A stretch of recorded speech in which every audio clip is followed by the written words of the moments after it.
the reason I asked that question is actually when I was doing my research about digitization and innovative economy.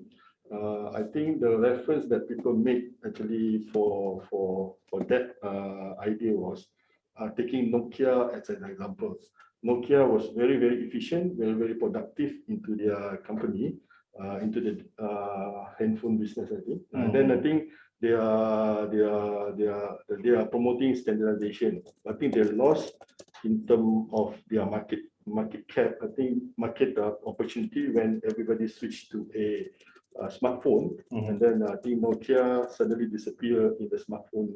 Where the smartphone is the innovative economy, people are moving towards that. I think Nokia was somehow lost in between. So the challenge was the question was both are digital. So I think one stayed at the standardization, and then the rest are actually moving to innovative ideas. So I mean, do you have any? I think to look a better way of looking at it might be, even though I'm promoting for standardization, but I believe that in the market there's not any kind of apps or systems that we can use to kind of leverage this standardization. As such, it is I consider it to still be an innovation, but a different type of innovation. Because if you were to mention Nokia, Nokia was the best of the best at the time. Then other phone companies caught up, such as Apple, Samsung, and so on, especially Apple. So when they've introduced the iPhone, so they've already innovated. So Apple essentially has already senang kata dah potong Nokia lah, without Nokia not still intending to use the Symbian OS, if I'm not mistaken, to combat with this smartphone. So I think it's a bit of I guess apple and oranges kind of comparison. So I believe it's a different kind of comparison that needs to be done, I guess. But like I said, I don't think there's a wrong answer. I still think that both is equally viable. And in my personal capacity, I'm also excited for current trends like the metaverse and NFTs and whatnot. So I'm currently kind of balancing between the two. So all right, this is another difficult question. For a young practice going into digital, how actually the budget, how do you actually budget yourself for I mean, you have different type of client, from the conventional architecture practice, and then you have technology investment that you need to invest. Then how do you what's I think especially for the startup company or young company, I think how do you actually move towards slow? Either you actually one shot take the opportunity to actually get all the digital budget in, or how do you actually plan yourself into what you have doing now? Right. Okay. So funding. So funding, to build an app is not so cheap, but it didn't happen overnight. So even though I said I'm 32, but I've quote unquote I've been an architect, from a graduate architect since 2014. So I've been slowly accumulating some wealth, just to fund this passion of mine. So it kind of started fully in 2016, where I've invested in a drone. At the time, the cost of the drone was less than 10,000. So, but I believe it was a good investment because no one was using it at the time. Nowadays, everyone's using a drone, so it's not as popular as previously. But self-funding for bit. So when I when I managed to set up studioKAIZEN, and by using that that much investment to create the apps, we've been slowly building up. In addition to that, I mean, when I do some jobs, making animation videos or photography, you get some money from that, obviously. So what I did was I didn't take that money and put everything into the app. I mean, of course, you kind of allocate, maybe 20% of your fee goes into, okay, I'll put it into app development a bit. 80%, I mean, maybe I put it in other places. So that's at the moment that's been working for me. So now, for now, in addition to that, I've managed to garner an investor regarding this development of system and app. So again, that helps a lot.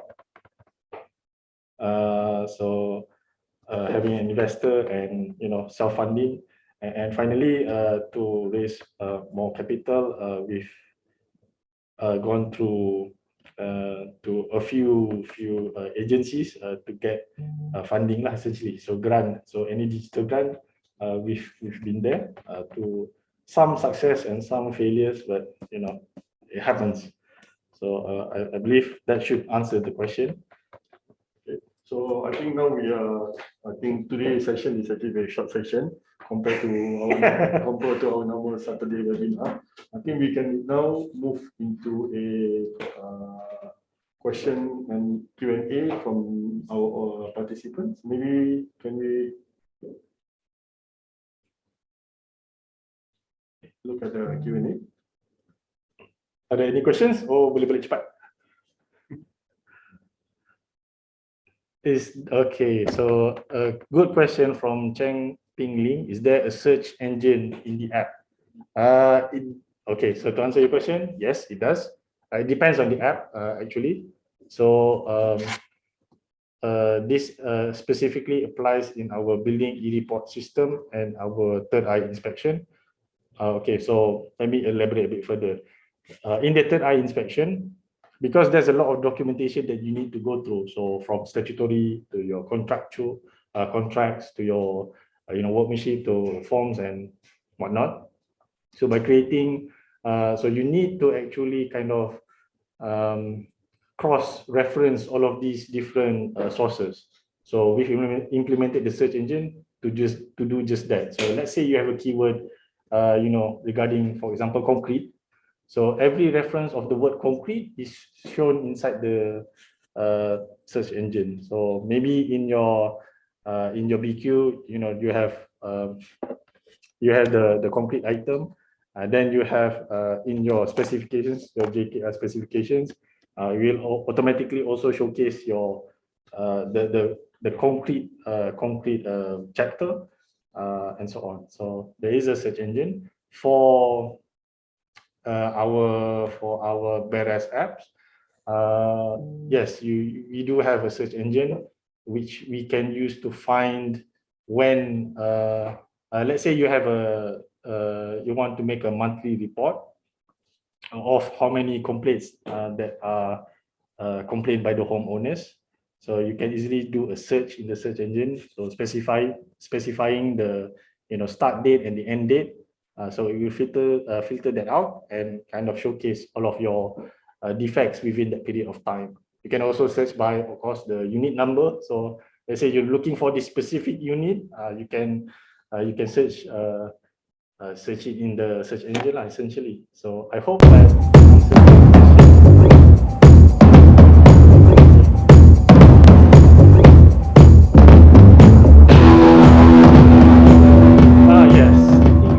question. So okay, another good question. So all the project emails are linked to the app such that you may know if one has accessed or read it. Yes. So when you use the app, you will need to log in. You need to register and log in. So all of your, let's say, your email address will be saved. So every time you do something, we will know about it. So yes, I hope that answers. I also hope that answers your question. Okay, all right. So I do too. Hopefully, Mr. Cheng Ping Lim will be able to get the satisfied answer. Do you have any more? Is this okay? Again from the same guy? Is this a project information management app? Yes. So essentially, all of your information that you need is on you, but it also helps you actually interact with it. So it's not just a library of your documentation. You also need to interact with the app. Like I said, you need to take pictures. You need to use the checklist. You need to fill out the form. You can put your remarks inside of it. So it is a project information management app essentially. Okay. Can we Again, hopefully that answers the question. So of course your project data, of course, is all stored in the app itself. So okay. Okay, Mr. Shamsul Arman, yeah. okay, so the question from another good question: how's the storage of info for the project by using apps? Who is maintaining the data server? This app is the client and consultants are allowed to have all the data after project completed. Which data, yeah. Okay, so of course, we store the data online. So via service providers such as we have a few that we've used before, but primarily we use Amazon Web Services or Google to help maintain the data. So essentially, none of the data is stored physically in our space. Everything is online. So all of our data, the backups, all of it sits in the cloud. So to answer the second question, is the client and consultant allowed to have all the data after project completed? Yes, you can download them later. Is there a structure of every stakeholder have the same access, or they have a different layer of information that can be viewed? Okay, during the project itself, some things it depends on the type of thing, but there are permissions set for each of the stakeholders.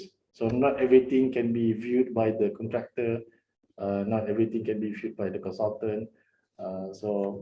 But most of the things can be viewed by the developer itself. But yeah, they are allowed to have all the data after completing the project. When you mentioned just now you are doing that project, actually, how big is the typical, let's say, typical bread and butter project for sole proprietor architects, for example, palace house or landed project? What I mean, like when we buy phone, we always ask for 16, 32, 64, 12, whatever it is. So actually, from your experience, how big is the storage for? Okay. So storage requirements. So I can give one example for an ongoing project. So this one utilizes our Beres system. So the client has been using it for around 2 to 3 months, and for that it takes about let me calculate a bit, 12 gigabytes of storage. So that includes images and videos sent by the users. But that is for the Beres one. For our construction progress report, that one takes a lot more space because it's during the whole duration of the contract implementation and management phase. So in one of our projects, it took about 35 to 38 gigabytes of data. That's a combination between full HD video and images. So 32. So if you talk about 32 megabytes, gigabytes. Gigabytes. Yeah. So what is the normal investment that you are saying you subscribe to cloud? So what's the budget looks like for? Okay, that one, it depends on the service provider itself, because some service providers charge a lot higher, some charge lower. So, but usually when we subscribe, we try to subscribe annually, so you can get a lot of discount to it. But in roughly ballpark figure, of one of our service providers is around per month is around. I need to convert it from US dollars to ringgit Malaysia. It's around 150 like that. So per month. So that's coming to the overhead of the company lah. Yeah, yeah, yeah. 100. Okay, that's cheaper than Astro subscriber. All right. So next question, please. Okay, for a typical project, Is it Tansri? I think so. Thank you very much, Tansri. Thank you. All right. For a typical project, is your app freely available for all those involved? Client, developer, consultants, contractors, subcontractors, material suppliers, and home buyers. If so, what is the security system that you have installed to protect information, data, or even manipulation of the information by unauthorized people? Data security. Yeah. Yeah, so Good security. question. Yep. Yep. Very good question. But to answer the first one, the app will be made, it depends on the user itself. If it's, we normally charge not everyone. Let's say you have 4 stakeholders of a project, your client or your developer, I should say, consultants, contractors, and end users like your home buyers. We will not charge the home buyers because we've already charged the developer to actually taking into account the usage by the homeowners. So it's free for homeowners essentially. So I didn't not mention it during the presentation, but the app, some of our apps are available online. So you can go to the Google Play Store or the Apple App Store and find it there. All right. So the second question, if so, what's the security system? So to protect the information, we actually employ encryption. So essentially, when you are given a username or password, then you need to log in and change the username and password. So after that, your password will be encrypted. So that should help protect the information stored inside the server itself. So I think that should, in addition to that, I mean, our officers, standard things, VPNs, firewalls, those help too. So I hope that answers the question. Okay,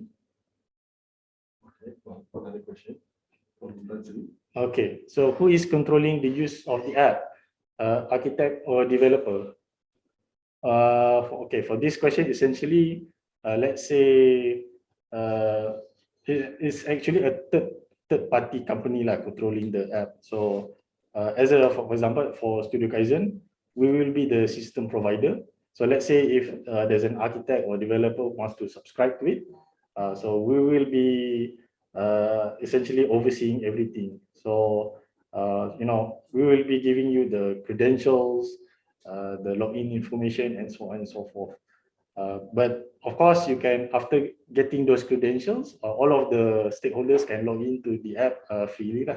But like I mentioned, there's a certain level of permission. So, if let's say a contractor has submitted an RFI, the architect or developer cannot come in and alter the information inside the contractor punya RFI. So that one they cannot usik. They can only reply to it. But the contractor itself, if say they want to adjust the RFI, they can edit it. But afterwards there will be a kind of history. So let's say this guy baru ada adjust sikit information. So dalam tu dia akan kata ni edited by Shah pada berapa hari bulan. So everything, again, it's transparent. So hopefully there's no foul play involved. I hope that answers the question. So yeah, actually, first of all, these are actually, your intention is actually to coordinate to all stakeholders. Yeah. So they have different layers of access, different layer of things to do. Yes. System. Yeah. So everyone has access to everything. But to be honest, this also can be used as a tool to help people learn about architecture. Because one of the things that I faced when I was starting my career is that I did not know how deep the well was. So there's always something like, oh shit, I don't know about this, I don't know about this.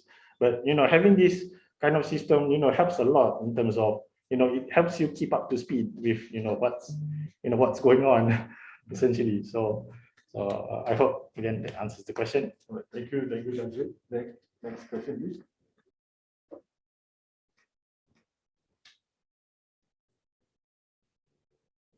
Yep. Oh, okay, panjang. Okay, from Wang Jen. Okay.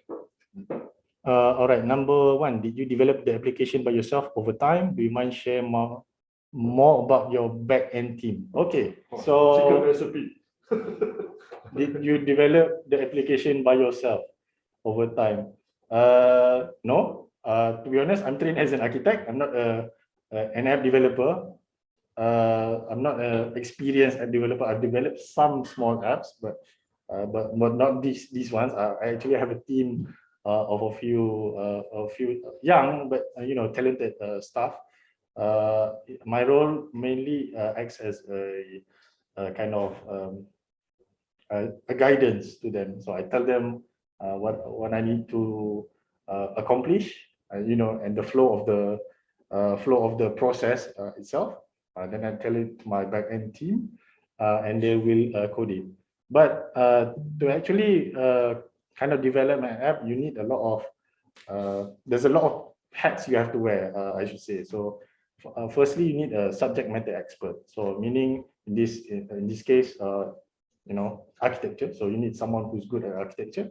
Next, you need to design the front end of the application. So front end, your user interface, your user experience, all of that. You also need someone to do that.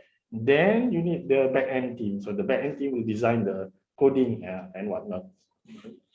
So I think many people like myself also last time we try to get third party to do, then they charge exorbitant fee for a certain. So what I mean in line with this question, for those aspiring architects who want to do similar like what you do, what I mean like a small provider firm, do I get a third party?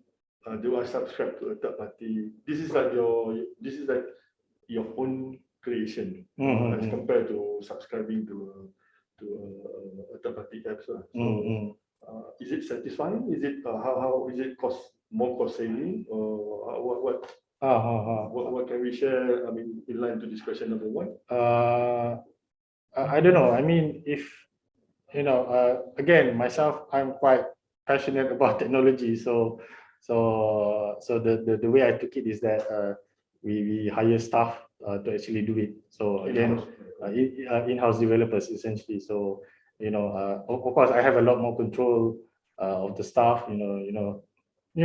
Simple things such as the terminology that you sometimes need to change based on the correct term. So I'm a bit picky. So my staff, spends time changing the wording to my yeah. So I hope that answers number one. Number two, what are the costs? Let me add on this question. I mean, if you're starting out, what is the best size? I mean, the best mix of. This is like a gas station, a modern gas station where you have multiple services into a gas station. I always make comparison of that. I mean, if you go to gas station, you have McDonald's, you have sometimes you have mini post station, or a lot of other things are actually under the umbrella of. Now you are an architect, but you are also doing apps development. So what is the best number of staffing? All right. Let's say you want to make an app. At the very least, for the mobile application, you need one person. For the back end, you need one more person. For the front end, you need one person. The subject matter expert needs to be 1 or 2 person. So in total, around 5 to 6 people for an app. Okay. Right. So number two, what are the costs of starting an app? Has the investment profited so far? What is your long-term plan for the app? So the cost It's a good question. It's a good question. So the cost of starting an app,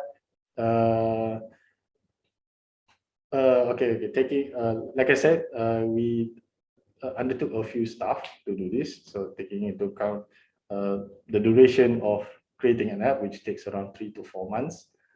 So, with a salary of, I can't say, I can't say because it's a So bit just now you were sensitive. saying about 5 people. Yeah, yeah. So the rough figure, maybe 5 people below 20K. Right. I mean, sometimes like a small practice also, architect alone we have. Sometimes we start out with 5, sometimes Yeah. we start out with 3. So we talk about 5 size like a small firm, firm itself.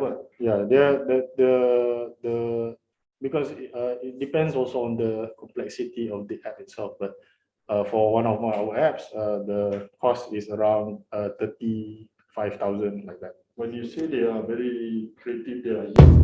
Yeah.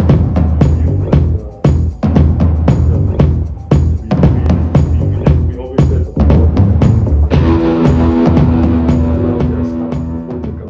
employee own the company because this is like a very new to the Malaysian market. So do you actually to reduce your overhead, or I mean you offer them like an alternative?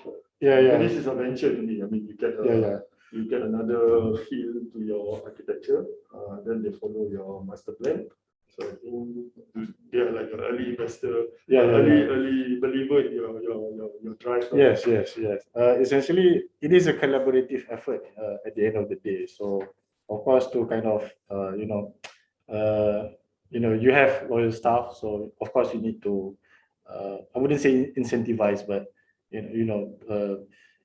to help them, achieve the vision as you are. I mean, we've actually kind of promoted some, maybe selling some shares of the company itself. So, if you're interested, you can be part of the shareholders of the app. Yeah, just like a gig economy. Yeah. Of course. I think a lot of people doing that now. So I think that question you haven't answered is has it profited so far? Has the investment profited so far? As of yet? I think you could from the way I laugh, you can understand.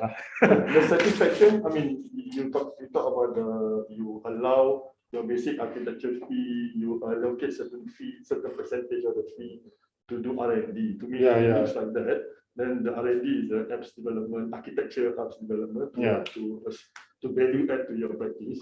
I think what do you call it? Of course, we talk about the work. You go for the profit first, or you are actually very much passionate about the technology into architecture. I know. And then myself, it's passion. It's passion. So, like I said, small kid likes computers and stuff. So, I mean, I'm not disappointed if it doesn't turn too much of a profit. But it is what I like to do. So, okay, like I think kalau like we talk about this profit thing, like our architecture, we go for scale of minimum fee or fee for a certain percentage. How do you, before we talk about profit, how do you actually charge? I mean, you in line with the architecture or scale of minimum fee. How do you actually gauge you set your fee? Right. I mean, we talk about architecture.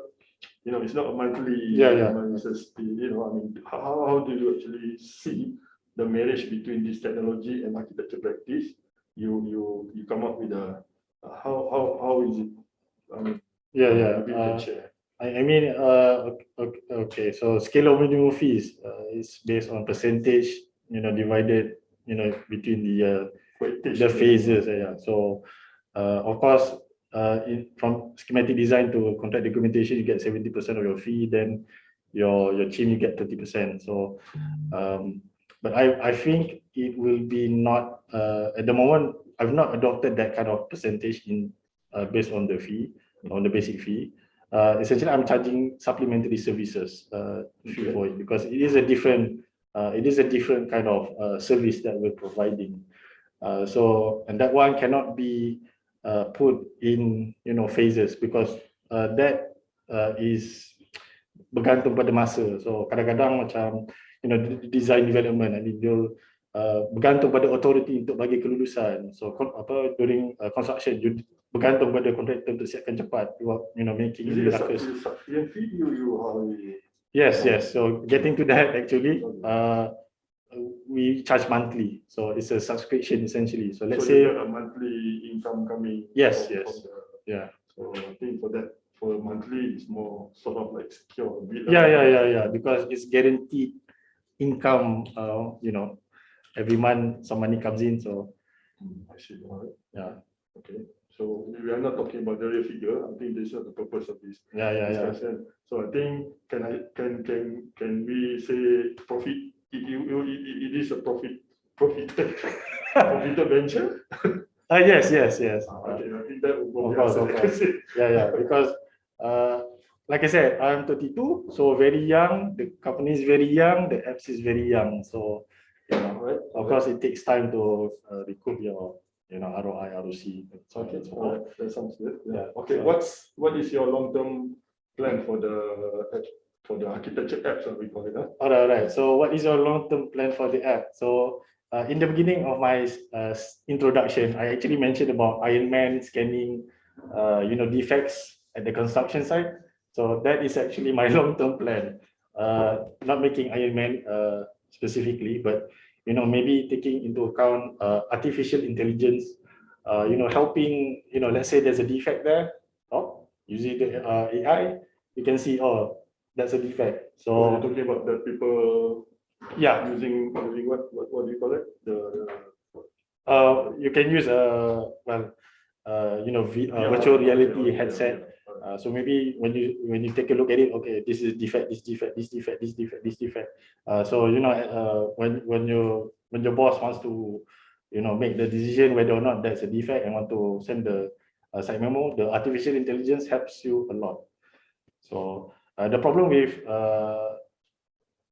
relying on people is that they have different experience and different understanding of architecture essentially. So this guy might say that's a problem. The other guy might say that's not a problem. So there's So there's two conflicting. So by introducing this, it should help. Standardizing. Setting a standard essentially of what might constitute a defect, for example. Right. So number 3, is the app ready for mass adoption and high traffic? Yes. So do you need to be certified, or do you need to go through a process of before you go mass adoption, high all this? You're talking about this is research and development. Yeah. So okay, let's say if I want to take on let's say 10,000 users. So I'll then need to upgrade the servers and all of my equipment accordingly. So it's a as you go kind of thing. So it depends on the project. If your project is small, we don't need to upgrade the servers too much. But if your project is big and you need, for the purpose of your project, you need high traffic, then we'll need to upgrade the servers accordingly. So that's actually ready according to the ready project. Yep. So in the additional of that question, like when you go public, you go on a larger scale, is there a level of check and balance from the government, or that is just like you can just open it up to the market? Okay, so if you're attempting to use it for government projects, I believe they have a set kind of requirements, meaning that you need to have their specified service providers. So other than that, there's no restriction, because essentially we're operating as a SaaS, software as a solution kind of company. So by that, you just need to comply with their regulation and should be okay. Have you applied for government assistance, or do you for going mass market? Yes. Actually, I've managed to land a very good client, a GLC currently, for one of our projects. So So what I'm saying is the grant for the government for helping innovators. Really architect. Oh, right. That kind of. So for grants, for example, like I said, it's a hit and miss. So so for one of we're currently finalizing one of our grant applications. So the one is actually going well, but the other one which I said a bit mixed was I got rejected essentially because it didn't fit their I'd say interpretation of what they didn't think I fit what they've kind of let's say they have a box. I don't fit into the box apparently. So yeah. So sounds like a difficult story. That. Yeah. Okay. Travel. There is a different avenue. Maybe next question, please.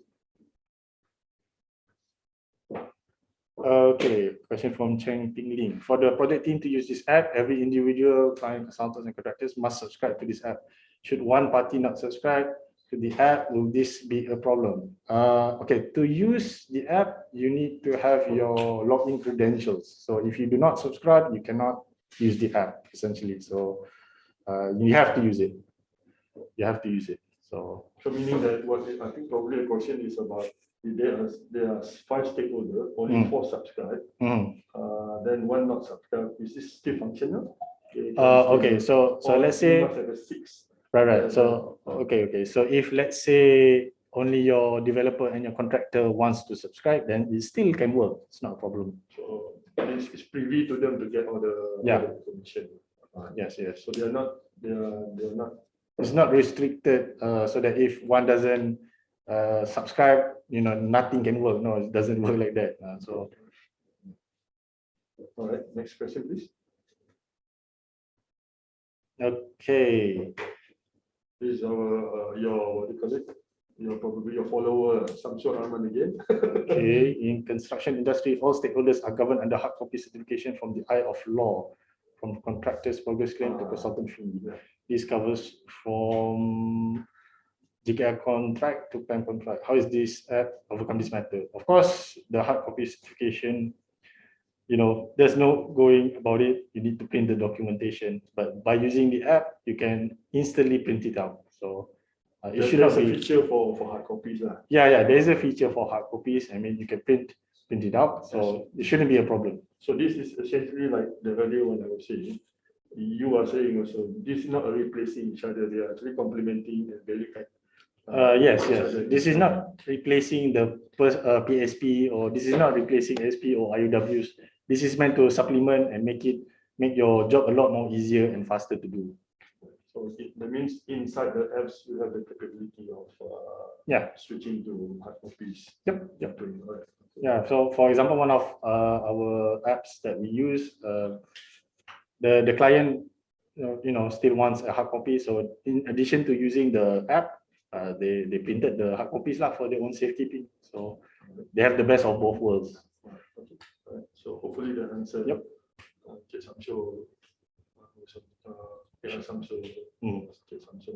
Next question, please. Anonymous, what is your opinion on the level of acceptance of AEC place in Malaysia in embracing digitalization in their work processes? Do you think the authority in Malaysia plays a vital role at this point? I think this is maybe related to that funding thing also. I think when you say it's difficult thing, now it's coming back the question. In terms of we know in US a lot of those innovators are actually very successful. How about I think on top of that question, I think maybe you can share your experience. Well, in my experience, the level of acceptance is again a mixed bag. So some people like it, some people don't. Yeah. So you cannot convince everyone to buy into the idea. I think in between architect, engineers, and contractors, which are actually you think more receptive in terms of embracing digital into their practice. I believe between the stakeholders you mentioned just now, I think the consultants should be the ones are the ones who are actually much more receptive. The contractor, of course, they don't want lah, because they did, they'll say it's too complicated or whatnot, but it's just mengisi borang, it's just keying in information inside the app. It's not, you're not doing anything, extravagant. It's not rocket science. So I mean, unfortunately. So do you think eventually it will change with whatever we are facing now, our COVID, all this thing? I think LAMP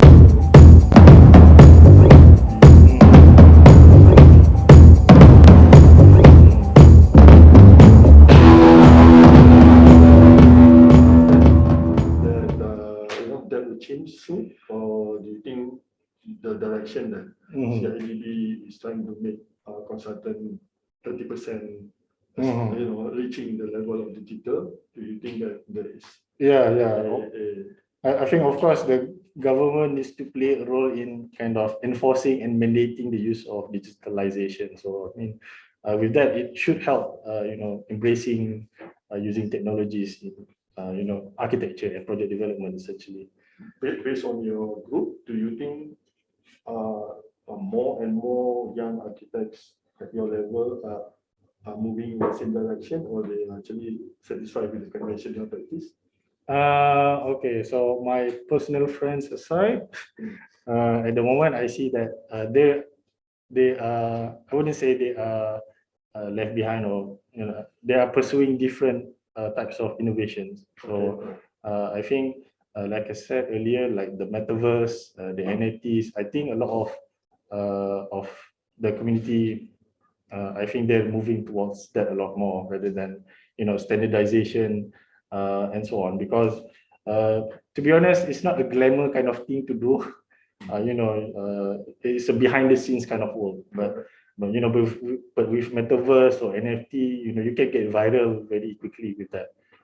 Some guy selling his selfie for $1 million, things like that. So to put the last question in a simple form, authority friendly or unfriendly?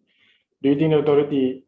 Yes, the authority does play a vital role at this point. Of course, they're actually implementing them in the form of the OSC 3++. So I think that's the right way to go. Do you have a client in the government, the authority side, that are actually believing in what you're doing? Yes, but I'm not allowed to say who. I mean, it's okay. I mean, talking about the government authority side. Yeah. They're very keen. Public and private. Yeah. Alright. So, I mean, the authority in question are keen actually with the system and because they see it as a a reduction in headaches. For the standardization. Yeah. Okay. Fair. Next question, please. Okay, who's Hamza? All right. Okay. Congratulations for developing the system. Thank you very much. Do any other similar apps exist? I believe both the Raya and Riba have developed similar systems. Yes, other similar apps do exist, but they are overseas products. So meaning they do not take into account our local, Malaysia's local acts or statutory requirements. What we've done is actually we've tailor-made it specifically for Malaysia to use. Okay, so yep. So hope that answers your question. Right. There are similar apps. Okay, so do you mean you really customize it for the local Malaysian usage according to yes. Yeah, we industry. Yeah, when creating this app, we did a lot of studies. Housing Development Acts, our form of contracts, our JK specs, and that kind of thing. So it is really tailor-made to the Malaysian context. Looking at that, I think maybe PAMSo also have to actually. I find that a lot of people like this, you are actually in your own cave. I am in my own cave. Developing certain good things. I mean, my simple involvement with UGM. There are a lot of good things that people are doing in their own cave. I think we should actually, for PAMSo, I hope we can actually entice them to come out and show their talent. I think this talent are actually quite relevant to the future architecture. So I think, do we have any more questions? All right. So it's not that short also. I mean, good that we have more. Is there any more the chat box? Is there any more questions? The chat box. So I think before we end today's session, do you have any inspiring, to inspiring to the youth? We call it in PAMSo, we call it B40 boys. Below 40 young architects that we encourage them to actually show, I mean, whatever special skill they have, be it digital or any other. Fortunately, I think because of the COVID, I think a lot of digital things being highlighted in the mainstream. So I think, I mean, maybe especially the young one, the graduates, the young architect who actually, even the whole practice, maybe they can set up another section. I find that the story of Volvo, they are unable to actually kick off their electrical car within their own rigid company, so they have to set up another entity, for electric cars, so that they are independent and they can give more ideas to the development of electric car. So maybe your take into the. I think that this is at the end of the day, again, it's a collaborative process. So I mean, to improve the profession, to kind of elevate the profession to a higher level, I think everyone, meaning our esteemed seniors, young architects, students, need to play a role together, and kind of for the betterment of the profession, essentially. But if there's anyone who's interested in collaborating, please hit me up. We can have a chat and talk about how we can slowly change architecture, essentially. So that's it for me. Thank you very much again. To all the participants, I think maybe the digital is actually very technical, so we end it much earlier than our time. So I hope we have the opportunity to learn how you actually develop the apps.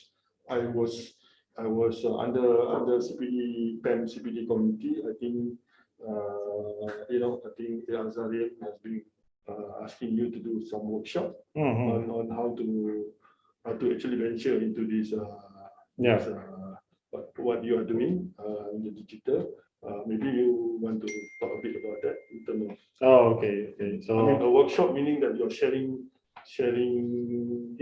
how you actually develop those 21 or 4 that you are developing. So currently in the pipelines is kind of our workshop. It will be, I believe, 6 sessions, talking in depth regarding, the logistics of creating the system and application, manpower, equipment, and so on. So that's coming soon. Currently working on the paper because it's a bit complicated to say the least. So for those who are interested, I think maybe you can check out PAM CPD. This is under PAM CPD committee. About the workshop of how to do whatever ARTV is doing. So I think with that, again from PAMSo, we thank you very much for. We have additional question. We have thank you very much for your interest in the digital architecture. PAMSo, like I mentioned earlier, for 2022, we are actually moving into our second phase, especially in the digital webinar, digital architecture practice. This I think for those who are interested, like he's saying, for those actually interested in giving their ideas or anything, PAMSo actually very much welcome. We are actually now borderless. We can actually collaborate with PAMKL. We can share. We can put you on our speaker to actually share what all those special skill that you're doing in your company, so that we can share among the especially the young practice architects. With that in mind, I thank you very much for those who participate today for today's webinar. Fortunately or unfortunately, this is one of the last series for digital series for the term of our term. Hopefully, the next new term we'll be able to continue and then produce more of a creativity that and architects can portray beside the conventional practice. And then I think hopefully we can work together with PAM to collaborate. With that, I thank you very much. Thank you for taking some time today to actually share Architect Afi digital architecture practice. Thank you very much. Hope we can see you again. Assalamualaikum warahmatullah and a very good afternoon. Good evening. Good evening.